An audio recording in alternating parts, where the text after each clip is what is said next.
Here is the TradingView website, you guys. Just pulled it up. All right, you see me, Nebraskan Gooner. I've got the premium service. There's a bunch of different services you can get that have different inclusives for your level of needs. Over here, you can have your watch list, and I won't get too much into that, but actually the first video of Breakfast Trades did talk about creating and organizing a watch list if you want to learn more about that. But here we are, so I'm going to click on a chart here. And you can follow these, set alerts. I'm going to go to full featured chart. All right, and here you have it. So my first suggestion is going to be to change your candles to a different color, right? I've been told that having red candles and green candles can evoke emotions when you see them, and it makes sense. You see a big red candle, you know, it can make you kind of panic or whatever. So it's nice to have those candles set to a different color, so you're not just seeing red and green and you're just looking at a chart for what the candles are doing and not what color they are. All right, so that's the first advice I would say. And to do that, all you have to do is double click on them and you can change your colors in here. Indicators, this is where you can search for different indicators, add indicators. Gooner EMA is one of my free scripts I made. It's just an EMA script. I really like it. I use it on all time frames. So if you're looking for a good EMA, check that one out. And that's about all I use up here aside from alerts. They also have a replay feature where you can replay the chart and kind of learn from the action that already happened. But anyway, so let's go over here to the left. You're going to see I can change my different types of cursors. I use this one because it's easier to see in videos. Here, you're going to have a bunch of different tools. You have your trend line tool, all right, and you can draw a trend line however you want. If you want it to be straight, all right, or a 45-degree angle, you can hold down the shift button, and you can see here it's going to be at a 45-degree angle. Lovely, lovely, lovely, all right. So if I hold that down here, you can see how nice and well price hits off of that angle, and here as well, and here as well. So it can be useful for some things. All right, another one I like to use is parallel channel. So you click on that and draw, and here you go. I have my nice parallel channel.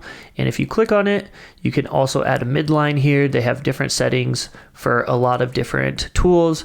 So if you ever want to click on the settings to see what else you can, what else is available for the given item, then I recommend doing that because I do like having the midline added on here.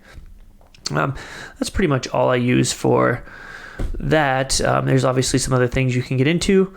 As far as this other section, you can do a pitchfork, right?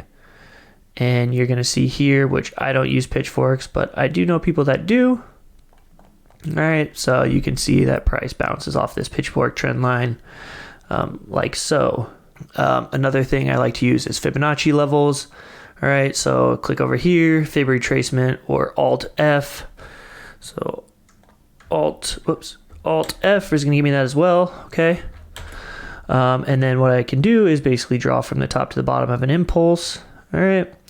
And you can see here that we retraced and held the golden pocket and bounced. Now, if you click on this, you can also change your coordinates and add different Fibonacci levels, change your colors, a lot of different options available there. Next, we have GanFan, spirals, and all this other time-based things. I do like GanFan, but you have to make sure you know how to use it. And it takes some practice, but it's got some pretty colors too, So if you want to check that out and learn more about it, feel free. Then here's your brush where you can just draw whatever you want on a chart, which can come in handy.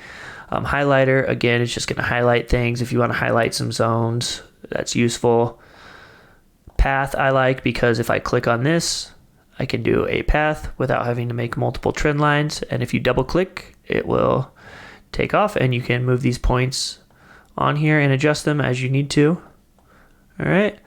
Eclipse I like to use to highlight as well. All right, if I hold down shift, it will make a nice perfect circle for me. If I don't hold down shift, I can make an oval if I'd like. Otherwise, I can make a circle. All right, and you can fill in the colors on there as well if you'd like. And then curves I also use. Okay, nice little curve here. If you go that way, it's an up curve, and you go this way, it's a down curve, and you can adjust this as well. And the last thing I use on here is my rectangle, which is very good for me to highlight horizontal supports and resistances. And if I want to change the colors, I can easily change colors on here as well. All right, next we have text, which is really good for, typing points for other people to learn from. Tight. I don't know how I typed that, but it's the first word that came to my head. Otherwise, you can actually do memes on the charts now, which I haven't done very much of, but there you go. You can pick your memes and what you want to put in the chart. Next is a price label, which can come in handy. So wherever you put this, it's going to show the price. I like to use that, especially if I draw a trend line. So let's say make a trend line here and I want to know what price that is. You can actually look over here and it'll tell you the price. All right. But if you're making a bunch of them, you can do this as well. All right. Also, you guys, one thing that a lot of people don't know about is this screenshot function here. All right. So you can actually copy this, copy to clipboard, go to another URL, paste this clip in the URL, and it's going to show you a picture of this. All right. And you can copy it or save it to your computer or whatever, instead of having to do screenshots or taking pictures from your phone of your computer screen. So that's where that's at right up there. And also this is where you're going to be able to save your charts. All right. I don't know why this is labeled Doge chart. Ignore that. But that's pretty much all I use for there. You can actually do call outs, all right, which are going to let you type whatever you want in these and move that wherever you'd like. So those are also nice if you're doing some teaching. You have a lot of different patterns here, Elliott wave and that stuff. I actually don't use this section, but it can be helpful for new chartists, especially if you want to do like a head and shoulders pattern. And then here's another section I like to use. So one thing you can do is bars pattern. So if you're trying to do a fractal, you can take this and click here to here, and then you're going to have a nice little fractal here that you can put wherever you want. All right. And you can adjust the size of it. All right. And play around with it as you would like and make it fun to see if there's anything that, looks similar. All right. Which that kind of does. Kind of fun. Okay. And if you right click, you can change your color themes in the background. I would recommend initially going to indicators and adding volume. I think volume is super important. You can also add a volume MA line. All right. On there, it's just gonna be an average measure of the volume. If you right click, you can remove all your drawings or all your indicators. So we're gonna clean this up. All right. And I'm gonna show you how to do a long or a short position. So if I'm gonna do a long position and I wanna calculate it, I'm gonna click where price is at or where I want my entry to be, wherever it's gonna be at. We'll just say my entry is right where price is at right now. All right. And my stop loss will be down here and my target will be up here. All right. So that's basically, we'll put my stop loss a little bit tighter so I have better risk to reward. So now that's basically a 2-to-1 R to R trade. You can see where my stop loss is at. It's calculating that for me and it's calculating my target. On the right here, it shows prices of where those targets are set at. If I move this down, it's going to show where I moved it to. So it's an easy way to read where your markers are set at. And if you do a short position, it's going to be the same thing, only the opposite.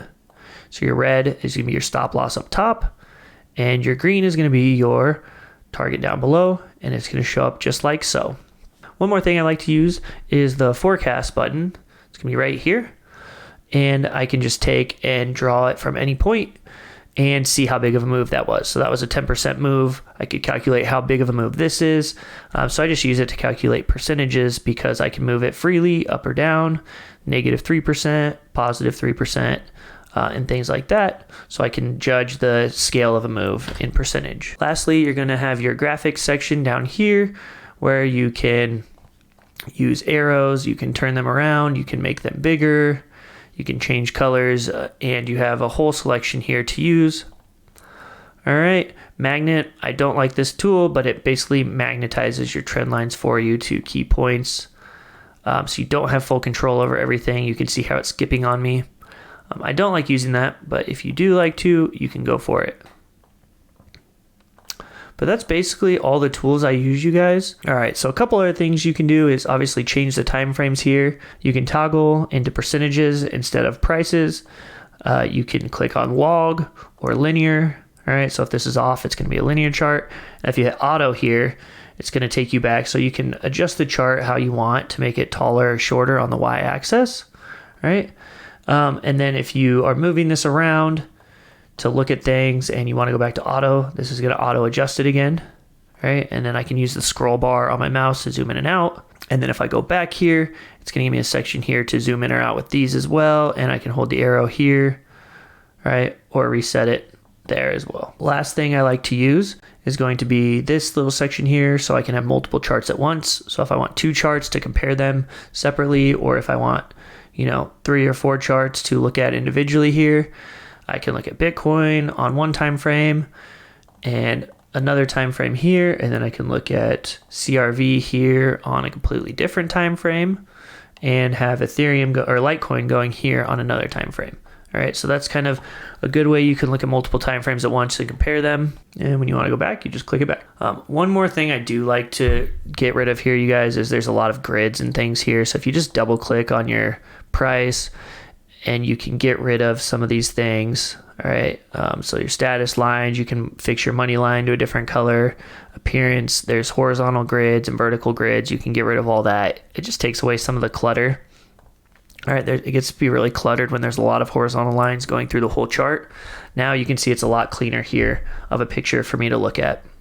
I really hope that video was informational for you guys, and please stick around for the next episode of Breakfast Trades next Tuesday at 8 a.m. We'll get back to more trading ideas, and I'll keep teaching you guys things that I've learned along the way. Peace.